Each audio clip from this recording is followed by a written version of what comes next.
हम यहाँ भाबर में अपने घर में बैठे एसी से निकले क्लोरोफ्लोरोकार्बन की उड़ती आग से हिमाल को जलाते, दूर पहाड़ के घर की देली के टूटे पाथर और रोते तालों पर लिखते हैं, हिट दगड़िया मेरा दगाड़ा, आग घुमा ले मेरा पहाड़ा। पर मुझे लगता है कि मेरे पहाड़ का ठेठ पहाड़ी, जिसने पहाड़ का पहाड़ सा जीवन भोगा है, यदि वो लिखे पहाड़ को तो उसकी कलम से कुछ और ही शब्दों का जन्म होगा। नारायण के गीतों में आषाढ़ में धान की रुपाई में मिट्टी पानी से गुथी होगी, माथे पर पसीना होगा और सूरज अपने रुआब पर हंस रहा होगा।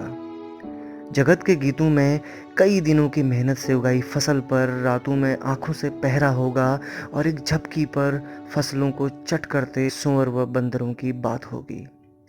कमला के गीतों में घर की दिनाली बढ़ाने के लिए दातुली को पहना करके पारी में चट्टानों पर उगी घास को और कटमट के रूखों के पत्तों को विमला से ज्यादा लाने के सपने होंगे।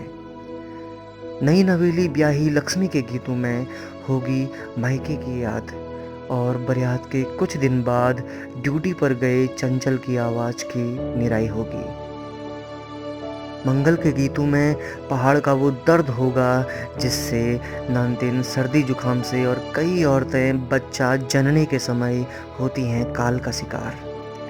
मुरली के गीतों में अस्पताल और स्कूल न होने से जेब में छेद होने पर भी पास के शहर में बच्चों को लेकर घिटपिट अंग्रेजी सिखाने का झीना रौब होगा। पुष्कर के गीतों में अपने भुला की बात होगी जो बड़े शहर की छोटी खिड़की में बैठे सूखी रोटी के साथ मालिक के तीते गुस्से को पीता होगा।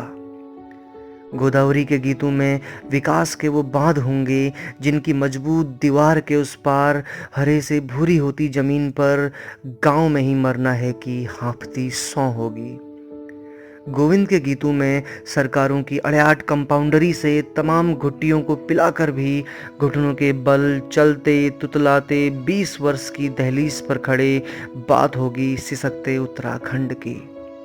और ऐसे ही आनी, हरिया, परवा, जानकी, तुलसी, खिमली, गंगा के गीतों में पहाड़ से ऊंचे पहाड़ की बात होगी। और हम यहाँ भाबर में अपने घर में बैठे एसी से निकले क्लोरोफ्लोरोकार्बन की उड़ती आग से हिमाल को जलाते, दूर पहाड़ के घर की देली के टूटे पाथर और रोते तालों पर लिखते हैं, हिट दगड़िया मेरा दगाड़ा, आग घुमा ले मेरा पहाड़ा।